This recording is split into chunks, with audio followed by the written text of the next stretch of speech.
Hey guys, if you follow my channel, you know I'm usually working on some kind of EV system or batteries or something like that. I'm working on something related to that, but independent, pretty much. So I installed a brake controller to the RAV4 here. This is a 2012 Toyota, or 2014 RAV4 EV, but it's based on the body style that ended in 2012. So I'm just going to show you the brake controller that I purchased. It's this one right here. It has a couple, just a little light and a little knob. I didn't want it to have the whole box mounted somewhere permanently, just always visible. So I stumbled across this online and it looks pretty cool. Right there's the model number for you. And that's the part. Went in pretty easy. It really didn't take too long. I had to take a break because it just started pouring. I'll explain all this in a second, but I'll start up front and I'll show you what everything looks like. So I chose to mount these things on the left over here. Previously I had rearranged buttons a while ago, so I don't remember if there's anything specifically in these two spots from the factory. But I took them out. You have to push them out from the back side. And by doing so, to get to them, you stick a little piece of, or just something flathead screwdriver. You can see I nicked that a little bit up in this corner, and you pry it open. And then you can stick your fingers up in there and push those things out. So once those are out, then you have to get a little grinder because the plastic's really thick. So you have to grind it down in order for these guys to fit in here. But then I haven't used it yet, but yeah, so it's got these knobs here. Everything's tucked away on the side, and I don't have to deal with a box at my knees or anything. Under the dash, here are the wires right here that go up to the light, the LED, and the knob there. The other wiring is from a different project. That's to my display. That's right there. So then I added some flex loom because it does come really close to some metal wiring in there. So you'll probably want to include that as well if you follow the same path. And then we'll see if I can get this. But under here, so obviously brake pedal is right there. So you follow that up, and then let's see if I can get to it. Right there is the harness for the wires for the brake pedal, and it curves back this way.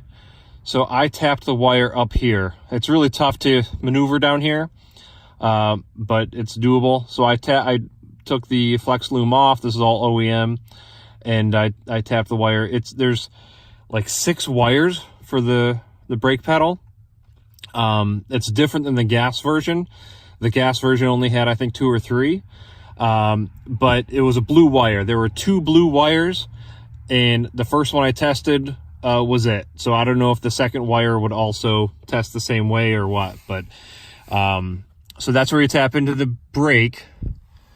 And then over here, there's a grommet. So I ran through that for power, and I mounted the unit right here. So there's a really solid piece of metal, and if you can see the arrows, you want to keep that straight. It can be in any 360 motion around that point, but the arrows have to face front and back. Doesn't matter which way is front, which way is back, but that's where it goes. All right, so there's that. Then I'll show you under the hood.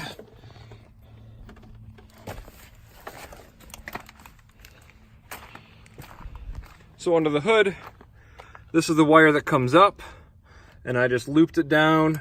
And right now I just have a 20 amp fuse.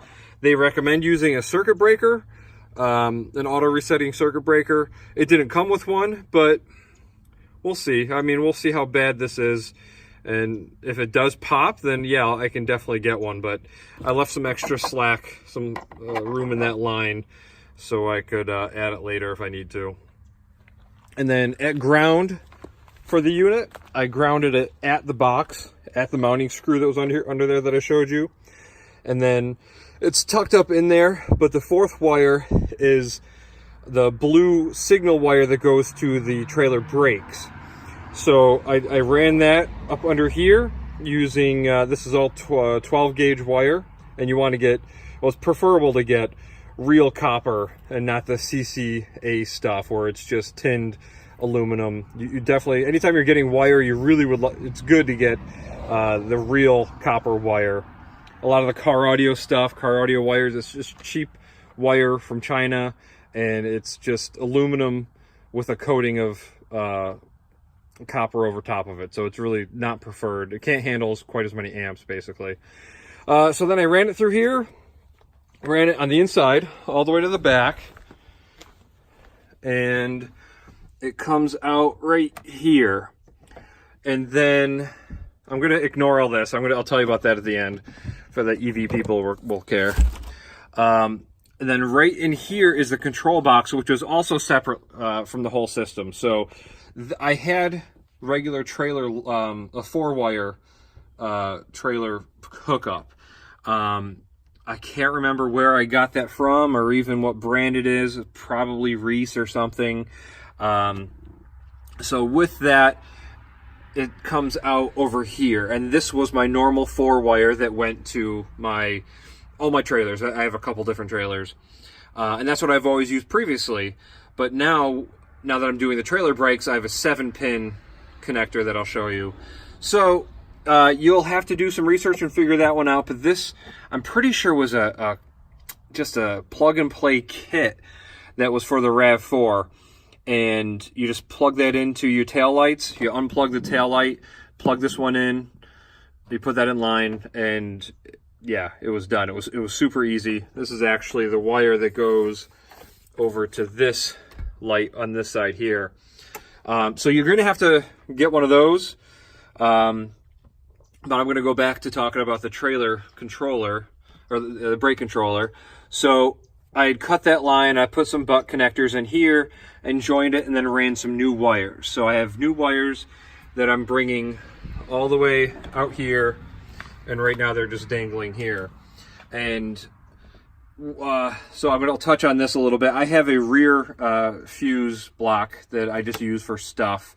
Anytime I need power in the rear, I have an 8-gauge wire that goes up to the front, up to the battery, and comes back to here. So this is going to be constant power at the 7-pin connector. So it's not required. You don't need it when you're installing trailer brakes, but it is nice to have a 12-volt signal down there. So if you ever just, yeah, I don't know, anytime you need 12 volts at the trailer, or if you want to plug down there for something. So it's there. I figured I had the wire, I might as well run it. So I ran this up to join up with these wires here. So in a regular gas RAV4, you can probably just do this, something similar here. These are my high voltage cables for my rear battery pack. But yeah, I mean, you could probably just drill through here. I'd have to look, and put a grommet. So what I'm going to do is take this wire and drill a hole right through here. I left a little space in there because I plan on doing this at some point when I initially made the system. So I'm going to do a little hole through here, put a grommet in there, and get some silicone in there and make it all weather tight, then have it come off the bottom. And I'll see if I can show you the bottom. So this is what that orange thing looks like underneath the car. I'll see if I can get a better view of it. So I left some space there for these wires to come through, and they're going to follow these 2 wires pretty much and go into the back of this box. I just purchased this box, and that's going to hold the 7-pin connector. So if I go around the front, you'll be able to see 7-pin connector is going to be right there. So unfortunately, I can't finish this right now. That's why I'm making the video, even though it's not completed. The tab on the 7-pin connector that I purchased from Amazon was broken. So I contacted them, and they're going to send me a brand new one, and I don't even have to send this one back. But I figure I spent money on it. I don't really want to put a broken one on my car. So that's it. It really wasn't too bad. So if you plan on adding trailer brakes at some point to a RAV4, hopefully this helped you. Now for the EV guys who are watching all this stuff, this is my contactor box that I've referred to in other videos. So these wires here go up to the front and connect to Tony's JDMO box that's up there. What else? Yeah, then I've got wires here that go up to the switch that's in the front. So I've showed you in previous videos, there's a switch on the dash that I push to turn these contactors on and off. Here is my inertia switch. So if anybody hits the car, it'll jolt that and at least disconnect these here. What else? I mean, and it is kind of ugly sitting right there. And if you've watched any of my other videos from the beginning, my previous idea was to add batteries to this section here. And so I had I can actually show you the board. I had a board that was going to go across there. I had this mounted to the board. I had these all mounted nicely. And it was pretty good. But then I decided not to go that route. I actually have a whole nice fiberglass tub that I made to hold the batteries, and so I just didn't go that route, and that's why it's not super clean, because it wasn't really intended on being like this. And I didn't leave quite enough length in these wires, otherwise I could have tucked everything right up in there perfectly. It's just yeah, I designed this to sit on top, like basically right there, and I just needed a few more inches to actually let it get in there further. But I'll show you the fiberglass box quickly. So this is the box that I made that actually sits right in the rear of the RAV4, and this is the frame that I built that was gonna sit there and hold everything. But I guess that's about it. If you guys have any questions, let me know. The whole install was easy. The part seems really cool. I can't test it because I don't have anything with trailer brakes yet.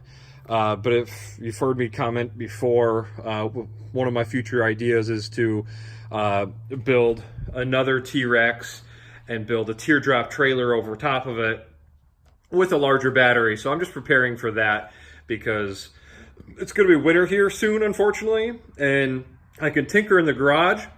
I've got a little space heater I can turn on, but doing anything electrical on the car outside in the snow really sucks. So I figured I'd spend it was $80 or something like that for all the wiring and the controller. It really wasn't too bad. So I figured I'd spend the money now, get it done while I'm still kind of warm. I guess that's it. If you have any questions, let me know. Hopefully you enjoy the content, and I'll talk to you guys later. Bye.